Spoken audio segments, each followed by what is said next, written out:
Lu tahu diri, lu tahu malu. Ngomong aja bunyi ngomong nggak pakai dalil, kecebrek ke sana ke sini kayak tukang itu. Iya, nggak usah gua kasih tahu dalil kuburannya Muhammad ada di Arab sono. Mana Ada Henok kan kuburannya dia, Muhammad kan? mana Yesus dia Henok diangkat Yesus, mana dalilnya, mana moncong lu. Nah, Yesus aja bisa membangkitkan Lazarus kok, gimana Yesus aja pakai sendiri kok, apa susahnya membangkitin Henok? Yesus membangkitkan Lazarus itu atas izin Allah. Izin Allah pala lo peyang kok, pakai kuasa Roh Kudus kok, pakai izin Allah pala lo peyang, ngaco lo. Doa dulu. Yesus itu membangkitkan Lazarus itu pakai kuasa Roh Kudus, bukan pakai kuasa Tuhan lu. Lu sekolah nggak lu? Lu sekolah nggak? Bisa baca nggak? Enggak, gua tanya sama lo, Yesus membangkitkan Lazarus dengan kuasa siapa? Ya dengan kuasa Allah lah, jelas. Gimana sih lo? Kuasa Roh Kudus. Mampus dibangkitin oleh Allah. Yesus membangkitkan Lazarus bukan dengan kuasa Allah, tapi kuasa Roh Kudus. Kudus bagaimana? Lo tukang tipu lo. Gak ada tulisan Roh Kudus itu. Di lontong sayur ini kok Yesus membangkitkan kuasa Roh Kudus. Kenapa lo jadi marah? Coba mana bacanya? Mana lo mati lo? Lo tuh keturunan anak tiri aja. Lo tuh keturunan keledai. Mana dalilnya Yesus dibangkitkan oleh Roh Kudus? Mana? Kisah 1 ayat 8 ya. Yohanes 14 ayat 26, Roma 8 ayat 9. Lo baca itu. Baca. Di situ tidak ada Yesus. Baca sendiri. Di situ tidak ada Yesus. Belajar dulu kalau mau debat. Jangan nyari ayat. Yang ada di situ dibangkitkan oleh Allah. Tukang tipu lo. Tukang tipu sih. Lo gak, jangan jadi tukang tipu lo. Penjual yang membangkitkan Lazarus tuh kuasa Roh Kudus, bukan kuasa Tuhan lu. Tolol. Loh, emang lu punya Tuhan? Yesus yang mendingan jadi bandar cilok lu ga. Yang membangkitkan Lazarus tuh Roh Kudus. Aja lo. Tukang tipu di sini, tukang tipu lagi dibilang yang membangkitkan Roh Kudus. Allah lagi. Mana ada tulisannya Yesus? 1 ayat 8 lo baca. Roma 8 ayat 9. Ya Roma ayat 9 di situ tertulis Yesus dibangkitkan oleh Allah, bukan oleh Roh Kudus. Roh Kudus itu Allah itu bukan Tuhan lo, itu Allah Roh Kudus. Bisanya mana? Allah yang rohnya ada 7. Allah yang rohnya seperti burung merpati, bukan Tuhan kau itu. Moncong lo tadi bilang Roh Kudus itu beda. Bukan Tuhan kau, Allah di sini dengan Allah kau tuh beda. Yang pakai nama Allah tuh bukan cuma agama lo aja. Agama Buddha juga pakai nama Allah, dodol. Kalau udah kepepet nggak usah lari-lari ke gua. Iya, yang memakai nama Allah tuh bukan cuma agama lo doang. Di dalam Alkitab juga memakai Allah, tapi itu nggak merujuk kepada Tuhan kau. Moncongku tadi bilang Allah kita baca, terus gimana itu? Kok bisa sama gitu? Moncong lu tuh ngomong plan tuh. Intinya yang membangkitkan Lazarus tuh Roh Kudus, bukan Tuhan kau. Lu terima aja nasib lu. Ya berarti bukan Yesus. Moncong lu tuh ganti-ganti terus. Roh Kudus itu rohnya Yesus. Kata siapa Roh Kudus? Yohanes 14:26 Roh Kudus turun atas namaku. Yesus mati juga ketika ditinggal. Kok jadi lu ngajarin ajaran orang sih? Kalau nggak begitu seperti di agama lo, itu agama lo buat lo aja. Lu tuh tadi yang bikin gua gregetan, lu nyala-nyalain. Apaan? Yang penting yang membangkitkan Lazarus itu Roh Kudus, bukan Tuhan kau. Bang bego nyala-nyalain Bang Amir, gimana sih?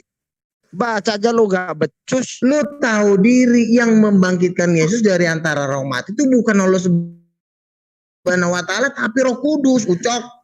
Mau roh Allah kayak ya, mau terserah gue dong. Tulisannya bagaimana di situ? Itu mati aja lu ya. Dibilang yang membangkitkan Lazarus Roh Kudus, kenapa lu ngotot? Ntar kalau lu gue pecahin ntar. Lo bisa baca enggak lo? Mata lo bisa baca tulisan yang itu? Yang membangkitkan Roh Kudus, dodol. Ada tulisannya gitu enggak? Tulisannya gimana? Tulisannya baca coba. Membangkitkan Roh Kudus, lu terima aja nasib lu. Aja enak aja gua. Terima aja nasib lu, dodol. Di situ tertulis Allah, bukan Roh Kudus, dodol. Iya, Allah yang dimaksud, yang pakai Allah tuh orang Buddha juga punya Allah. Allah banyak. Allah yang mana dulu? Lu pikir itu Allah, lo bukan. Geran amat sih ini anak. Lu jangan GR, yang memakai nama Allah tuh bukan cuma agama lu. Allah itu bisa dipakai oleh agama manapun, karena itu bahasa universal. Enak aja lo.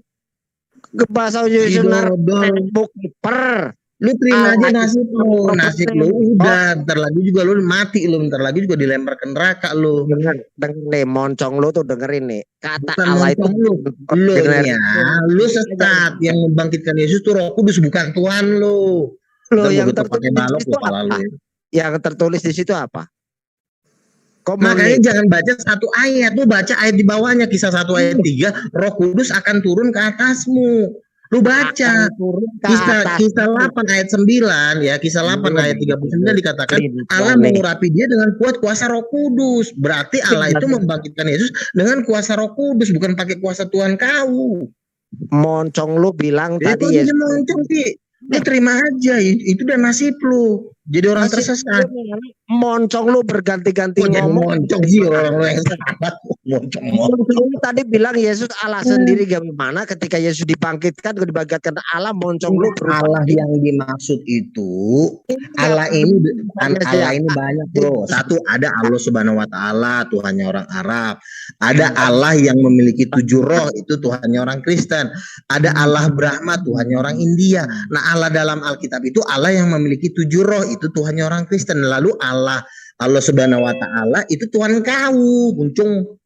Moncong lu tuh kalau ada orang ngomong nabrak, berarti Yesus bukan Allah. Udah kalah ya. Berarti deal ya, Yesus bukan Allah karena dibangkitkan oleh Allah dan Roh Kudus kan?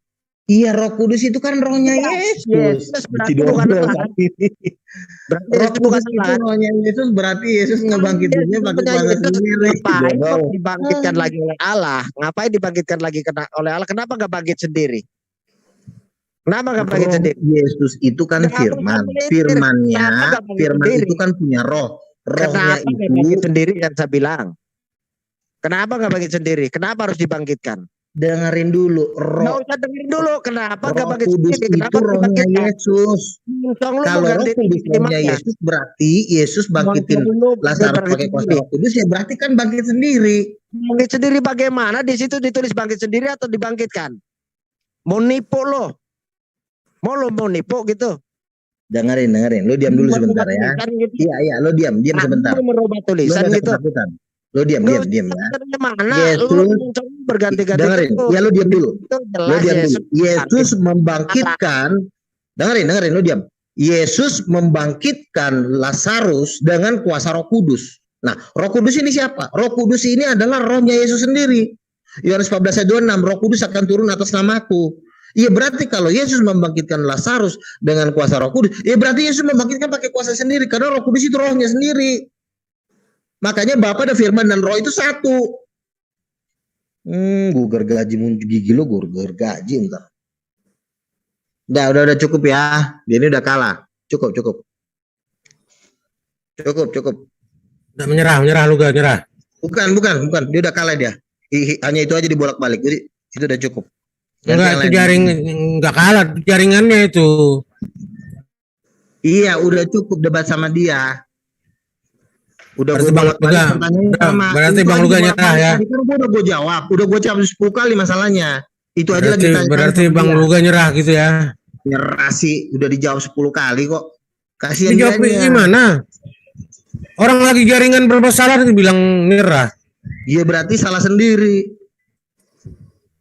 Tunggu aja bentar, paling masuk lagi dia. Ya udah, kalau mau dibanting terus ya biarin. Banting aja Bang Luga. Lo tuh kalau mau bodoh-bodohin saudaraku jangan denger aku, gua banting lu gak. Dibilang Pak Sugito nyerah, dibilang Pak Bang Sugito kabur sama lu gak. Nyerah. Ini terpental. Oke. Sekarang ngomongnya ganti-gantian ya. Yang ganti-gantian kok dari tadi nyerocos aku diem giliran aku. Ya udah. Sekarang lo ngomong. Gua ngomong. Oke, siap. Yesus di situ ditulis dibangkitkan oleh Allah. Kau mau bilang bangkit sendiri ke apa? Koroba itu tulisan dibuang, itu ganti itu ayatnya. Tukang tipu lo, dasar bodoh, nggak bisa baca. Udah belum? Udah. Ya, di Kisah Para Rasul dikatakan Allah membangkitkan Yesus, betul. Nah, Allah yang dimaksud di sini memang tulisan Allah dengan Allah di dalam Al-Quran itu sama, tapi artinya beda. Nah, bedanya di mana? Allah yang ditulis dalam Kisah Para Rasul itu adalah Allah yang bisa turun kepada murid-muridnya. Kisah 1 ayat 8. Roh Kudus, kamu akan menerima kuasa jikalau Roh Kudus turun ke atas kamu. Itu adalah Allah yang bisa menurunkan Roh Kudus. Ya. Terus Allah yang dimaksud dengan di Kisah Para Rasul adalah Allah yang bentuknya seperti api. Kisah Rasul pasal 2 ayat 1. Maka Roh Kudus turun, Allah menurunkan Roh Kudus, maka tampaklah lidah-lidah api. Kisah 8 ayat 38. Allah mengurapi Yesus dengan kuat kuasa Roh Kudus. Maka Yesus membuat mujizat. Kisah 8 ayat 38. Terus Wahyu pasal 4 ayat 5 dikatakan roh Allah seperti 7 obor. Nah, jadi Allah yang dimaksud yang membangkitkan Yesus ini adalah Allah yang memiliki 7 roh. Udah ngocehnya. Bentar dulu. Jangan takut. Nah, sementara Allah yang di elo adalah Allah yang terdiri dari zat, bukan Allah yang punya roh. Allah yang zat itu tidak pernah membangkitkan Yesus, tetapi Allah yang punya roh lah yang membangkitkan Yesus. Allah zat tidak pernah membangkitkan Yesus, tidak tertulis zat Allah membangkitkan Yesus, tidak ada. Tapi Allah oleh rohnya membangkitkan Yesus. Makanya Allah yang di dalam Alkitab bukan Tuhan kau, Muncung. Udah belum ngocehnya? Jawab. Udah. Aku nggak bahas masalah siapa Allah di sini. Saya bahas kau Muncong bilang salah itu namanya. Moncong lu diam. Kau tadi ngomong aku diam, moncong lu giliran aku ngomong moncong lu bunyi nih. Diam dulu. Dengar. Aku nggak bahas malah Allah yang di Al-Qur'an ataupun di Alkitab, yang bahas moncong lu tadi bilang Yesus Allah sendiri. Faktanya tertulis Yesus dibangkitkan Allah. Artinya Yesus bukan Allah sendiri, itu intinya.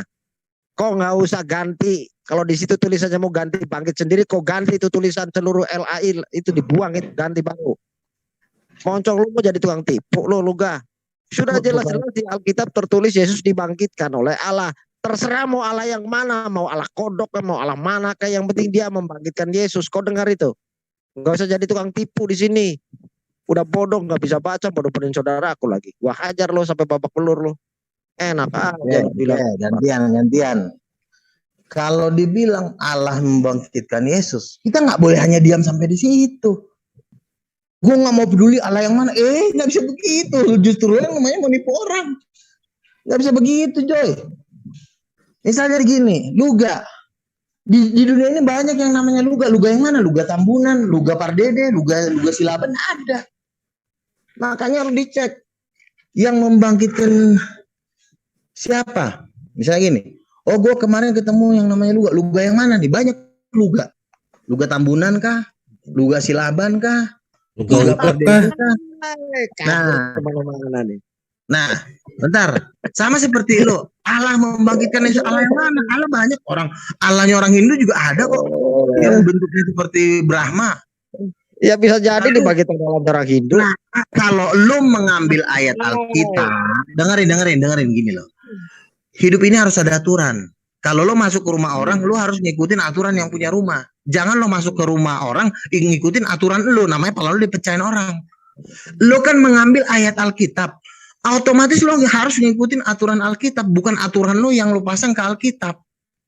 Kecuali lo bilang, Bang Luga, di dalam Al-Quran Allah yang membangkitkan Yesus. Nah itu benar menurut ajaran lo.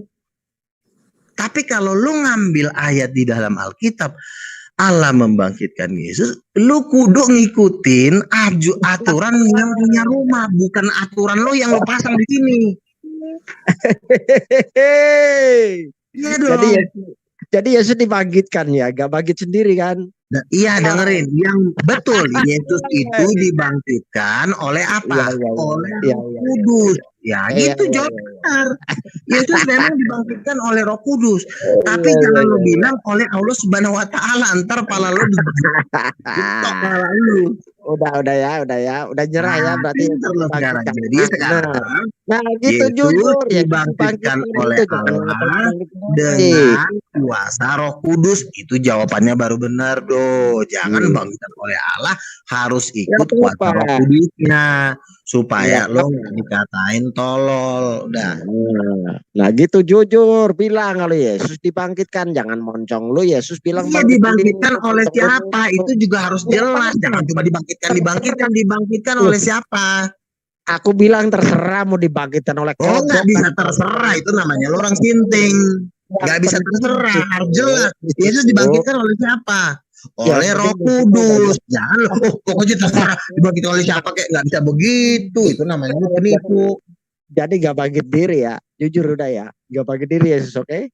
Nah, gitu Dibangkitkan dong. oleh Roh Karena Kudus. ini, Kalau lo ini loh. menolak dibangkitkan oleh Roh Kudus, berarti pala lo Oh, ntar minta dibalok. benar, benar, betul. Jujur gitu, jujur. Ya Jadi betul, pendeta Yesus dibangkitkan oleh Roh Kudus. Yang bangkitkan Yesus bukan Allah Subhanahu wa taala, tapi Roh Kudus. Gitu dong. Hai, ada pendeta jujur nih sekali-kali bilang Yesus dibangkitkan. Terserah mau dibangkitkan siapa, kayak Roh Kudus, kayak genderuwo, Ya, iya, Yesus dibangkitkan oleh Roh Kudus. Jangan lo bilang dibangkitkan oleh Allah Subhanahu wa Nah, jadi taala. stop sampai di situ ya. Nah, sekarang kita kembali kepada ayat Bible ini. Tertulis di Kisah Para Rasul 3 nomor 13 dikatakan bahwa Allahnya Yakub, Allahnya Abraham, Allahnya Ishak, Allahnya para pendahulu, tetua-tua ini memuliakan hambanya yang bernama Yesus. Nah, artinya Allahnya nabi-nabi zaman dulu ini siapa?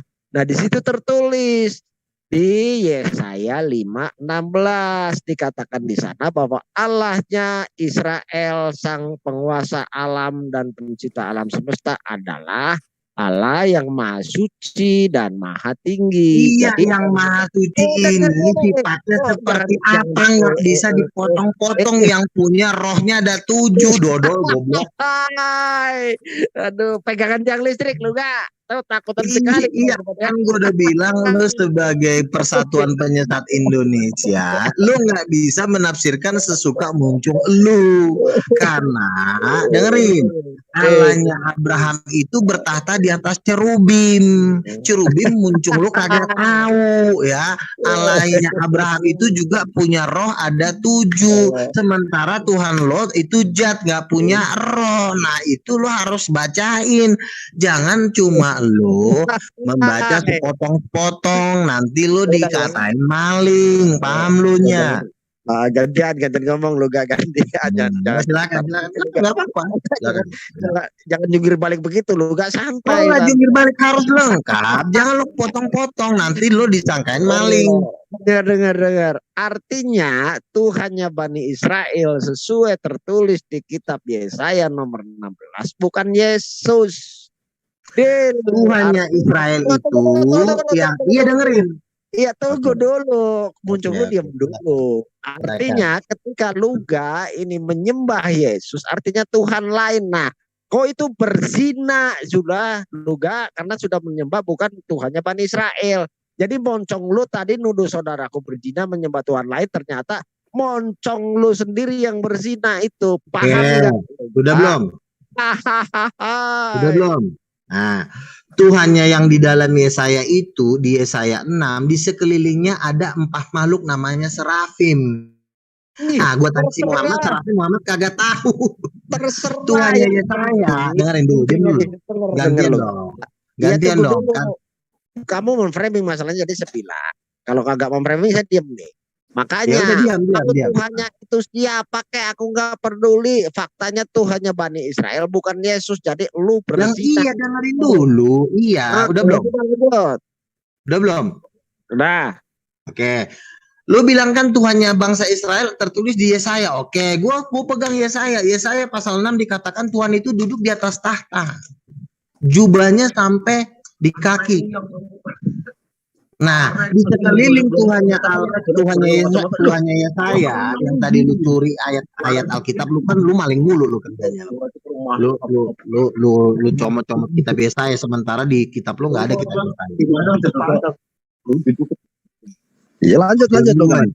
Nah, di Yesaya kan di sekeliling Tuhannya Yesaya itu ada makhluk 6 sayap. Nah, sementara Allah Subhanahu wa taala di sekeliling tatanya nggak ada tuh makhluk 6 sayap. Jadi Tuhannya Yesaya bukan Allah Subhanahu wa taala. Lalu Tuhannya Israel juga bertahta di atas cherubim. Cherubim itu adalah malaikat 4 sayap, 4 wajah. Ternyata Allah Subhanahu wa taala tidak mengenal cherubim. Jadi Tuhannya Israel sama Tuhan Arab beda. Udah belum? Oke, silakan jawab. Jawab pertanyaan gua ya. Jadi jangan Ini yang kemana-mana. enggak, yang benar justru ente di sini yang jadi permasalahan poin bahasan tadi. Lu nuduh saudara saya berzina karena menyembah Tuhan lain. Itu poin. Jadi kau dengar ini. Nah, ketika aku buktikan ternyata sesuai kitab Yesaya bab 5 Ya pertanyaan gua tadi yang lo jawab, jangan lo muter-muter lagi. jangan terguncang pegangan tiang Enggak, listrik. yang tadi yang statement gue yang lo bantah, jangan lo belum bantah yang lain. Ini saya meluruskan final lu dulu pada saudaraku tadi pada awal. Iya, setelah itu lo jawab pertanyaan gue yang tadi ya. Kenapa Tuhan lo nggak berkata di atas cherubim? Itu pertanyaannya. Dia jawab. Nanti aku jawab ya. Aku luruskan fitnah moncong lo dulu pada saudaraku tadi yang mengatakan saudara zina karena menyembah Tuhan lain kan gitu. Nah, sekarang aku buktikan fakta sesuai kitab Yesaya bab 5 nomor 16. Ternyata Tuhannya Bani Israel itu bukan Yesus. Dan ketika ente dan para Kristen menyembah Tuhannya bukan Tuhannya Bani Israel, ente dan para Kristen itu udah berjinah rohani. Jadi moncong lo tadi pakai bahasa gua aja lo. Denger dulu, jangan terguncang. Jadi moncong lu tadi nuduh saudara saya ternyata jarinya nunjuk ke hidung lu sendiri. Paham nggak lo gak? Paham nggak? Kita buktikan yang berzina siapa, coba silakan. Udah, lo berarti nggak usah berani-berani mendiskreditasi. Iya, lo jawab pertanyaan gua tadi, Udin. Sekarang saya nanya setelah fitnahnya ternyata adalah kau sendiri yang berzina. Sekarang lo mau nanya apa? Ayo tanya sekarang. Nah, Tuhannya Israel kan di dalam kitab Yesaya itu bertata di atas cherubim dan di atasnya ada 4 makhluk 6 sayap berserafim. Nah, pertanyaan gua, apakah Tuhan yang lu sembah itu ada cherubimnya dan serafimnya? Yang ngomong siapa? Yang ngomong siapa seperti itu? Saya yang ngomong, gimana sih lu? Mana? Dalilnya mana? Ayat. Iya, makanya lu baca, lu jangan sembarang ngomong comot pasal Yesaya. Yesaya pasal 6 lu baca. Dengar. Aku kan fokus fitnahmu dulu, Bang. Iya, Yesaya pasal 6 lu baca. Di atas tahtanya Tuhan ada 6 sayap yang namanya serafim. Apakah Tuhan lo ada 6 sayap yang namanya serafim? Silakan. Loh, saya nanya di situ ya. Tadi yang saya fokuskan itu adalah fitnah ente kepada saudara. Iya, pertanyaan gua yang lo jawab itu jawabannya, makanya lo jawab pertanyaan gua. Kan lo bilang Nabi Yesaya. Ya Tuhannya Yesaya itu di sebelah atasnya itu ada makhluk 6 sayap namanya serafim. Nah, pertanyaannya, apakah Allah Subhanahu wa taala ini di atas tahtanya ada 6 sayap yang namanya serafim? Kalau nggak ada ya lo yang berzina, lo cabul, lo coli berarti.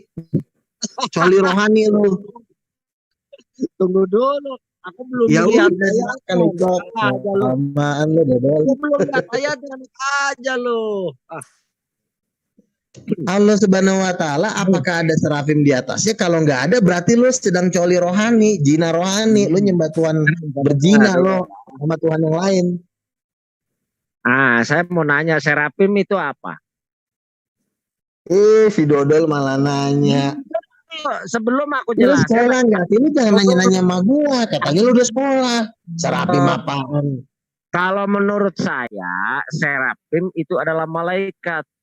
Iya, 6 sayap. Ada nggak 6 sayap di Al-Quran lu? Malaikat itu ada yang sayapnya 6, ada yang sayapnya 2, ada yang sayapnya 8. Ayatnya mana? Mana namanya serafim di Al-Quran lu, mana ayatnya, Dodol? Namanya juga beda. Bentuk serafim seperti apa? Dengar dulu. Seperti apa? Bentuknya serafim seperti apa? Coba jawab. Lo jangan ketakutan dulu, lo nggak santai aku jelaskan dulu. Kan gua tanya bentuknya serafim seperti apa, karena serafim itu ada di atas tahtanya Tuhan. Silakan jawab. Dengar dulu, serafim itu